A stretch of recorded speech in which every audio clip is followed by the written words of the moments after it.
And we're live, everybody. Welcome in. It is Thursday, 10:45 a.m. Central. Thank you so much for joining me today. We haven't done one of these live streams in a minute, but I think today is the perfect time to do one because there's some breaking news here. So Tesla just announced that they have started invites to their Bay Area region in California for their ride-hailing service. The Robotaxi service looks like it just expanded. This is what the map looks like. Make sure you can see this okay and hear me okay. It's been a minute, you guys. It's been so long, but it's good to be back. San Francisco. So as you can see, this is the Bay Area in California. This is the new region.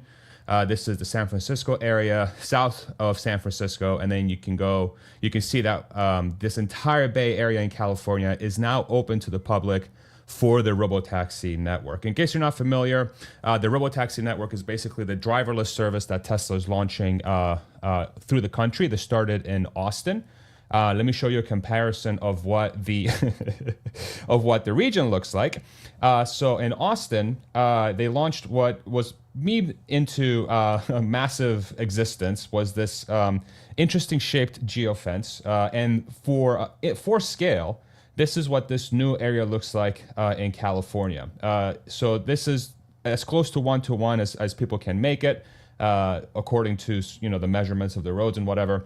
And you can see that the Bay Area region is much larger, which has a lot of implications, and I want to walk through those in this video.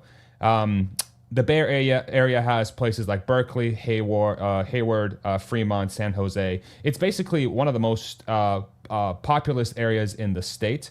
According to some people, it's about, or some data online, it's about 7 million people based on the demographics that are in that specific area. And another thing that's very interesting about this is if we compare it to Tesla's direct competitor from a self-driving perspective, which is Waymo, this is what the regions look like. So this gray area is the Tesla Robotaxi area now in the Bay Area, and this blue one is Waymo. So you can see sort of the comparison between Tesla and Waymo. The area of coverage for Tesla is now significantly larger than the one for Waymo. Based on what I know so far, it looks like this one here, the one on the top left, sort of like the SF region, is open to the public. If you have the Waymo One app, you can essentially use Waymo, so this area right here. But this area here is still in testing, so Palo Alto, Los Altos, and Mountain View, that's still under testing, where this entire Tesla region now is open by invitation only for specific Tesla customers. So it's going to be very similar to this region for Waymo, but it's going to be for the entire Bay Area, not just these specific regions here. Now, it's important to note that for the start of this launch in the Bay Area, Tesla is going to be required to have drivers behind the steering wheel and pedal, which is exactly the process that Waymo had to go through to get this specific technology launched in the area. But what's interesting to think through here is that Tesla, in theory, has been doing this in this area for a long time already with quote-unquote supervisors in their regular cars. And so sort of like your head starts to go through, okay, so why did Tesla choose to launch this way in the Bay Area? How is it different than the Texas one? So a very important distinction here is that I can't believe this is the shape. Okay, you guys, does this remind you of anything? Okay. Oh, trolls. This area here for Texas, it doesn't have a driver behind the steering wheel and pedal, but they do have a safety rider. Here, they're going to have a driver behind the steering wheel and pedal for this area, but as you can see, it's much larger. And the reason why probably is because the safety implications from having a person behind the steering wheel and pedal is going to be much easier to control than having nobody behind the steering wheel and pedal. But the expansion rate of this is quite telling. Some additional data set here that I want to talk about the implications for this expansion is now in Austin, there has been pricing data that has come through that's going to help us understand how Tesla's thinking about the strategy behind Robotaxi from my perspective. We have the user here, Tesla Chan, TSLA Chan, a great resource on X. He is from Korea, but he's in the United States for the next few days, and he's just been out there, just taken a ton of rides with Robotaxi. So here's a sample of 11 rides that he did. And what he has done is he has taken the per mile cost of each one of those rides.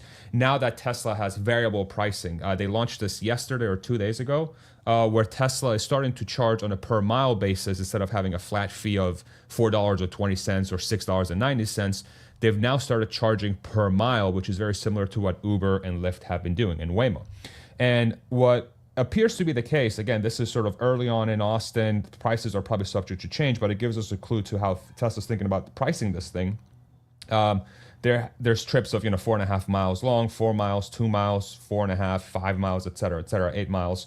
And here are the prices on the right. But if we sum all of this up, the rate per mile looks to be around $1.02, which is significantly lower than the competing Uber, Lyft, or Waymo. Uber, Lyft, or Waymo are much closer to about $2 to $3 per mile nationally. In a region like Austin, it's probably closer to $2 per mile if you ride hail through those places. But it looks like, at least the way Tesla has launched pricing, they're going to be significantly lower than the competition. So why is that a big deal? So if we go back to this region here, knowing that we have drivers now in the driver's seat to start with in California, my friend Matthew and I, actually Matthew sent me some thoughts about this earlier this morning, and I think I really agree with him. I think the strategy here for Tesla is going to be, at least in California, to just get as many cars out on the road as possible with safety drivers behind them while charging that super competitive pricing that Tesla has set forth in Austin, which is also going to be the case in California. That pricing is going to apply both to Austin and California. It's going to be a per mile strategy. And I think the idea that Tesla's going to have here probably is, because they're going to be limited by regulations and how much data the state of California requires, knowing that they have the scale and they can basically make as many Model Ys or Model 3s that they want, per day. They make about 3,000 to 5,000 Model Ys per day. Nothing is stopping them from just dumping 5,000 Model Ys in the Bay Area with quote-unquote safety drivers behind them and charging this new pricing. Get the app out there with the Robotaxi app, just start collecting fares, start getting the mindshare going in the area, displace your competitors in Uber, Waymo, and Lyft by charging a significantly lower rate. And then once you yank the driver out of the driver's seat, because it's going to be a Tesla staff driver in there, all of a sudden you start creating profit with that network, because the per mile cost of operating those Model Ys in that region, as long as you have a relatively good Robotaxi to teleoperator ratio, like let's say 5 to 10 Robotaxis per teleoperator, then Tesla's going to make a profit on $1 per mile. That's the crazy thing about this whole thing, is even if they charge $1 per mile to the customer, Tesla has enough costs to be profitable. Let me actually pull up my worksheet where I can walk you guys through this. I made a model on the Robotaxi network that I posted on my channel a few days ago. And here is a big old spreadsheet. Apologies for nerds, or not people that are not nerds, normal people, unlike psychos like myself. So what I did is I went in and I started modeling out how much the per mile costs would be to Tesla to operate a Robotaxi network. And this right here, so this is a 5-to-1 teleoperator ratio for the Robotaxi network. Let me go ahead and center this a little bit more so it's a little bit easier to read. Okay. If I go down to the cost per mile, for a 5-to-1 Robotaxi ratio, so 5 Robotaxis to 1 teleoperator, once they yank the driver or the safety rider from the car seat, I've calculated insurance, maintenance and repair, electricity, cleaning, miscellaneous costs, and the teleoperation costs for each one of the rides. And all of these together, the total cost per mile is 85 cents for all those things together, 85 cents, which means that if Tesla charges $1 per mile to the customer, they make 15 cents of profit per mile. And it is unlimited scale because they don't have to technically hire drivers anymore. They just make cars. So they can make 10,000 cars, dump them in the Bay Area, and as long as they're charging $1 per mile, which is significantly lower than Uber or Lyft or Waymo, they're going to have the market for those cars, and they'll make a bunch of money on thousands of cars. It gets even better if they're able to make that ratio better, more favorable for Tesla. So if we go to 10 to 1, so this is a 10 Robotaxi to 1 teleoperator ratio, the same exact car, but with less teleoperators, goes from 85 cents per mile to 61 cents per mile. And so 61 cents per mile, now that the company, instead of making 15 cents, they're making 39 cents. They're more than doubling their profit per mile. And again, this is charging $1 per mile. So this expansion here is actually very telling. And is it immediately profitable for the company? Obviously not, because they're going to have to staff those drivers and pay those drivers, at least for the foreseeable future. But the scale is only possible. So Tesla expanding their geofence the way they have is only possible because of the approach they took with the technology, with the AI technology, that end-to-end neural network approach with the 8 cameras and the chip in the car, which costs no more than $2,000 to put in the car, which they've been doing for years now, and they have millions of cars with that setup. All the work has been going into the training computer in the back end at the headquarters. And that is what's allowing them to all of a sudden, go live in Austin, then expand Austin, literally expand Austin. Then a couple weeks later, go into the Bay Area and have a gigantic sort of area for them to operate in. My baby's so excited about this too. I don't know if you can hear him in the background. Here in the next couple of weeks, if there's no safety situations, they're probably going to expand Austin again. And now there's a lot of rumors about them actually introducing even more regions here in the coming weeks and months. So if I go back to my browser here, we can see that Tesla's actually hiring for a bunch of different vehicle operator positions for autopilot in a bunch of different states. We have Palo Alto, California, which is part of the Bay Area, but then we have Brooklyn, New York, Houston, Texas, Farmers Branch, Texas. I have no idea where that is. Probably closer to Houston. I'll check. Tempe, Arizona, Henderson, Nevada, Tampa, Florida, Claremont, Florida, and Miami, Florida. And these are all on Tesla's website right now. So you can kind of see this telegraph for the company that they're saying, hey, you guys, like, we have this scale. We can make 3,000 to 5,000 cars per day. We can match Waymo's fleet of self-driving cars every 5 hours each day. They make 1,500 Model Ys every 5 hours, okay? And all these clues here are starting to point towards Tesla going pedal to the metal with this expansion and taking over really the rideshare business, but also potentially even car ownership. It's really going to be, I don't know. It's really going to be interesting to see how sticky these prices are. Because this is nuts. $1 per mile to the customer for transportation opens up all kinds of possibilities, right? Uber Eats becomes way more cost effective. How many of us pay double what we should for food because we're too lazy to leave the house? Airport rides all of a sudden go down by a half to a third. Like Uber and Waymo are nowhere near these prices. So it's going to be very interesting to see how sticky these prices are and how the company's thinking about expanding this. Now, the key thing that's going to impact Tesla's ability to expand any further is going to be safety. So it's going to be incredibly important for the company to ensure that they are being as safe as possible in rolling out this technology and minimizing safety critical interventions as much as possible as well. So the thing that could quickly derail all of this is Tesla just getting into accidents, God forbid, injuring people or worse. That's the kind of stuff that can't happen. And the reason why I say this, and this is sort of like, I'm going to use this as an example of the very biased nature of media, of legacy media specifically. So there has been this very unfortunate situation where 2 Waymo cars got into an accident yesterday, I believe in Phoenix, Arizona. I believe this is in Arizona. And, very unfortunate, sucks for Waymo. I'm sure nobody was hurt in this. It's a very low impact. Yeah, it's an Arizona license plate.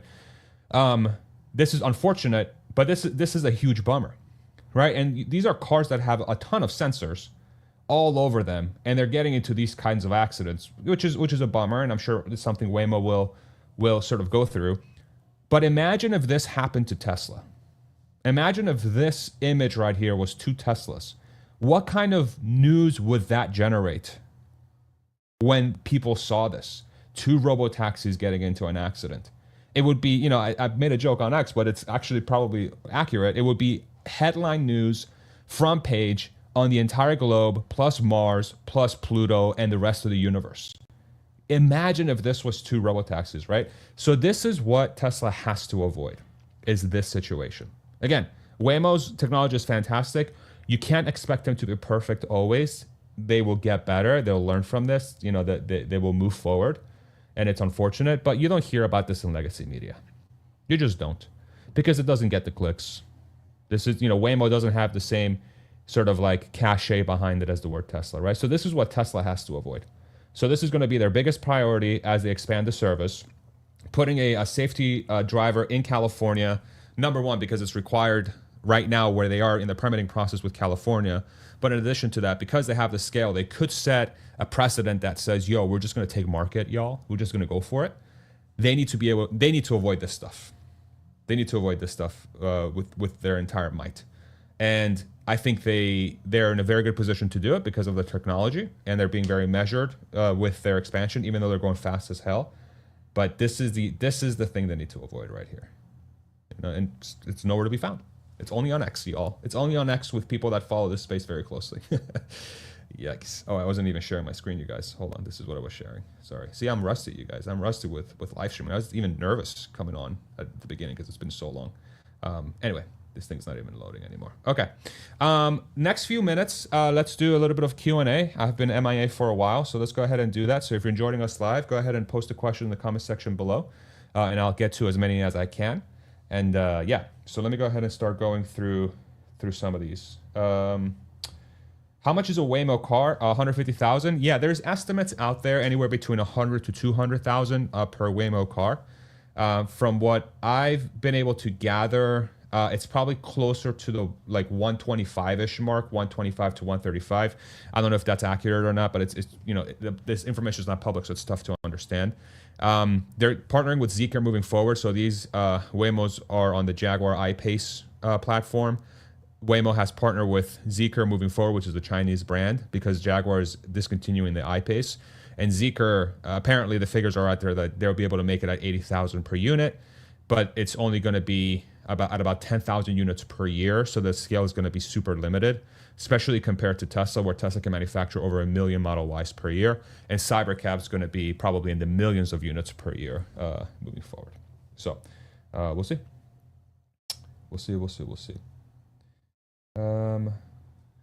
From Listen Grasshopper, great name. That one happened to Tesla because their back end, as Musk adds more chips, all the Teslas inherently know where all the other cars are at all times. So I'm guessing you're talking about the safety. I mean, I still, you know, systems and AI systems and technology is still prone to mistakes. So mistakes will happen, accidents will happen. It's going to be more about mitigating the seriousness of the mistakes. So they have to be avoided as much as possible. And it's also, as long as you're safer than a human, that's the bar that Tesla's going to have to pass with regulators.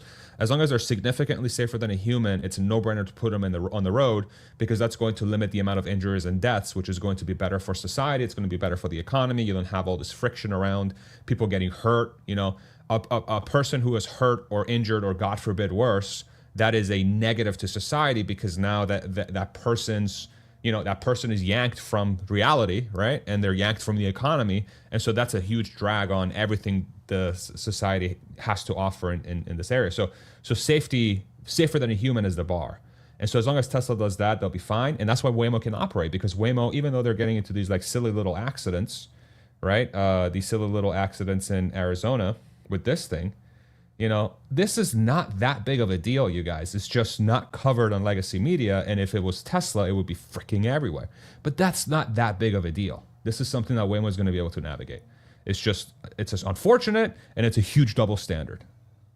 Gigantic double standard, especially by the people that claim that they are, you know, shitting on Tesla because their technology is unsafe. Okay, you guys, so where's the coverage for this stuff? How come y'all are not jumping on this, right? That seems like it's on trend, on brand with what you guys are going after, right? Anyway, so here we go. So from Philippe, Question: since AI 5 is now probably going to start volume production in 2020, at the end of 2026, which is next year, do you think they will start producing cybercabs with AI 4 in 2026 at some point, or wait for AI 5? Yeah, that's a great question. So AI 5 volume production doesn't mean that they won't get to limited production at the beginning of the year, right? So I would be surprised if Tesla launches Cybercab with AI 4. If they launch Cybercab with AI 4, that actually says a lot more about AI 4 than it does about AI 5, because Cybercab has no steering wheel and pedal, so there's no way for somebody to intervene with the car, like actually interface with the car with traditional controls. So if they went with AI 4, that implies that AI 4 is more than good enough to have a level 5, just no steering wheel and pedal car. And so then the question becomes, okay, so AI 5, do they really need that to get to scale with Cybercab? And if that's the case, then if they launch with AI 4, that's probably no. But AI 5 is probably additional safety, right? So where AI 4 could be 10 times safer than a human, or 5 times safer than a human, or whatever, than a human, then AI 5 can be 100 times safer, 1,000 times safer, right? It's just a sort of AI 5 and AI 6 moving forward. All those things are just going to be, how much safer than a human can we make these things? And ultimately, those chips are probably going to be more for bot than the car, because the bot's going to be a lot more complex to, for that robot to move in space, a lot more parts that it has to worry about, a lot more sort of movements that it has versus a car. And so that AI 6 chip is going to help it tremendously in achieving those goals from a compute perspective. So we'll see. I still think they'll launch with AI 5. It's just probably going to be in limited supply. So, but that's a very good question. Will Teslas be able to network to avoid bad situations? I believe Elon sort of hinted towards this on one of his comments recently, where they would be able to do that.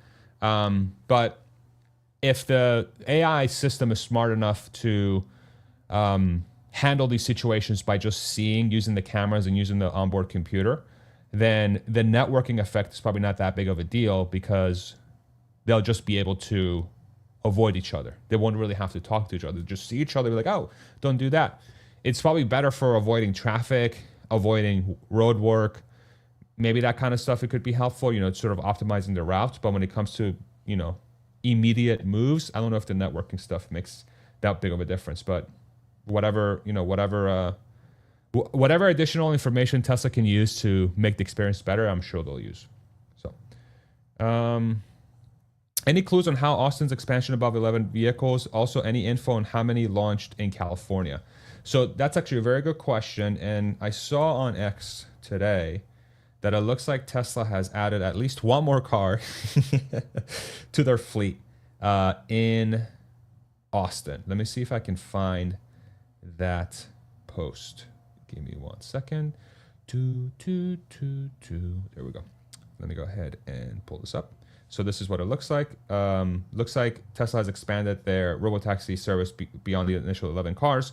Somebody held a Robotaxi and it had this license plate, which was not in the initial spreadsheet that was collected by the users that were using Robotaxi in Austin. So they've added one more car from what we could tell. And who knows, it could be that the other car broke and I had to add a new one to the fleet. Who knows? But yeah, Austin, I think it's still at 11 cars. The wait times, from my experience, range anywhere between 5 to 15 minutes, depending where you are. And so for the service to get better, especially as they expand, they're definitely going to have to add cars. I don't know how many they're doing in California. I mean, that's a pretty big, this is a very big geofence. It's like, it's an hour and a half to get across from one point to another on the highway. And Tesla's not going to be allowed to operate on the highway to start, for sure. So this is going to be, I don't know, they're probably going to need at least 50 cars spread across for some sort of launch fleet. They'll probably need a lot more than that if they actually open it to the public. They probably need 1,000 cars at least. But again, that's something Tesla can very easily do because they manufacture 3,000 to 5,000 cars per day. So it's going to be pretty easy for them to have that many cars in the region. They'll just need to hire the drivers. But if you already have an Uber driver out there, what's stopping them from offering them to ride? Or, why can't they let Tesla owners in California to ride for the fleet? I don't know. Very interesting stuff to think about in California specifically. Medical Science 3D. Thank you very much for the $10 Australian super chat. Thank you, sir or ma'am. Use this to ride a Robotaxi on my behalf. Ha ha ha. Thank you. FSD coming to Australia. Question: given AI 5 and AI 6, would Tesla consider going into the drone business? That's a great question. I've long been on the sort of not long, but just in the last couple months, I really do think Tesla's going to get into the drone business because they have the battery supply chain, they have the electronic supply chain, the drivetrain supply chain, you know, with the electric motors. That's what you're going to use for the propulsion system. And then for the avionics and just like the aerospace engineering, Elon happens to own SpaceX, which would be a phenomenal partner for that. So all the pieces are being put together for Tesla to get into drones. I would be shocked if they don't. I actually we had a conversation with Jeff Lutz yesterday, which is going to go live in the channel probably tomorrow, where we picked his brain on why doesn't Tesla get into the drone game. And the question will become, it's not that they can't, but are there other things where their energy and time is better served that, you know, their engineering talent could work on versus drones? You know, the human or robot's probably going to be a lot more useful and important. But then if they have that going and they have access engineering capacity, why don't they get into drones? We'll see. I think they have all the pieces to do drones. It's just a question of will they want to, and does it align with their mission of sustainable abundance, right? Sustainable abundance, you know, abundance is everything at, you know, whatever you want, you get, and drones are probably a good way to get things, you know? So probably, and it's, I would argue it's also a national security measure because most, if not all, drones that are not used for military purposes in the United States are all basically Chinese. It's DJI, which is a Chinese brand. Do you want a direct competitor to have so much control over your drone capacity in the United States? So it might be smart for Tesla to get into the drone game. I think they should. In my opinion, I think they should, but we'll see. Okay, let's stop there. Thank you all very much for joining me. I'm going to try to do these live streams more often. I think I'm going to start probably next week doing live streams every week, and then we'll do additional live streams for channel members as well moving forward. So look for that to come here in the next coming days, and we'll see you on the next one. Thank you very much. Bye-bye.